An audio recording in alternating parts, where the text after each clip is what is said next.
สบายดีคือคลิปนี้เนาะเราจะมาแนะนำวิธีสมัครแอปสร้างคำสำหรับผู้ที่ยังบ่ทันสมัครเนาะอย่าลืมว่าสมัครใหม่รับไปเลย30 พอยต์หรือว่าเท่ากับ30,000กีบในคะแนนพอยต์สามารถนำไปแลกจ่ายบิลค่าน้ำค่าไฟและหรือว่าจะซื้อหวยก็ได้เนาะสำหรับวิธีการสมัครและเช็กอินเรามาเบิ่งกันเลยอย่าลืมสำหรับสายงานของข้อยเนาะสำหรับผู้ใดที่ใส่รหัสแนะนำของข้อยไปเราจะมาลุ้นรับเงินรางวัลทุกท้ายเดือนนำกันไปเลยเนาะก่อนอื่นหมดเราต้องมาใส่เบอร์โทรศัพท์ที่เราจะใช้สมัครก่อน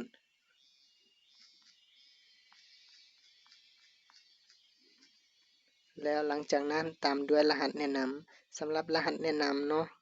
แนะนำให้ใส่ตามข้อยเลย3 7 8 0 5 3 4 8โอเคเนาะรหัสแนะนำ37805348แล้วหลังจากนั้นกดเข้าไปเลยหลังจากนั้นรอท่าเพิ่นส่งรหัส OTP มาให้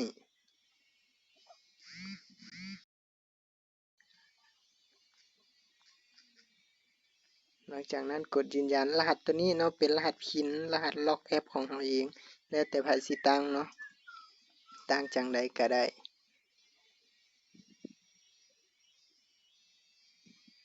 อย่าลืมเข้ามาแล้วเนาะสมัครเข้ามาแล้วให้มากดที่วงล้อรับเงินรางวัลตัวนี้เนาะวงล้อรับเงินรางวัลคือตัวนี้มีสิทธิ์หมุนอยู่1ครั้งเนาะกดหมุนเลย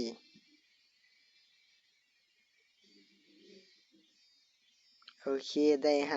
5,000 แต้มหรือว่า 5,000 กีบเนาะสามารถนำไปซื้อหรือว่าแลกของรางวัลต่างๆเนาะสามารถแลกกินอาหารหรือว่าแลกสิ่งของต่างๆเนาะที่เข้าร่วมรายการกินฟรีแนมเบิ่งโลโก้สร้างคำโอเคตัวนี้สามารถเอาคะแนนไปแลกเนาะ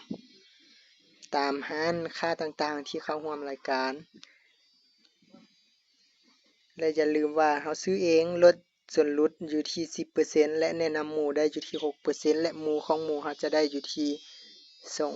2% และเช็กอินซ้ำๆเพียงเข้าแอปทุกมื้อที่หวยออกเนาะก็คือวันจันทร์วันพุธวันศุกร์ลุ้นรับฟรี 5,000 กีบหา5ล้านกีบเนาะ1 point เท่ากับ1กีบอย่าลืมของฟรีแบบนี้มีอยู่ที่สร้างคำเนาะเลข6ตัวสูงสุดอยู่ที่6ใบแจ็คพอตรางวัลสูงสุดถ้าเจ้าอยู่บ่หักภาษีเนาะก็คือเพิ่นจะบ่มีค่าธรรมเนียมหรือว่าจะบ่เก็บภาษีสำหรับแอปนี้ก็จะหน้าตาประมาณนี้เนาะสำหรับมื้อเปิดตัวของเพิ่นก็จะแม่นวันที่3เดือน7ที่จะมาถึงนี้เนาะสำหรับผู้ใดที่ยังบ่ทันสมัครก็อย่าลืมให้เข้ามาสมัครเพราะว่าแอปนี้เป็นแอปของคนลาวแจกแท้แจกจริงแจกทุกมื้อแจกทุกวันเนาะยังอีก16มื้อสำหรับการที่จะเปิดแอปอย่าลืมไผที่ยังบ่ทันมีแอปอย่าลืมดาวน์โหลดและสมัครอยู่ที่ใต้คอมเมนต์เลยจะทิ้ง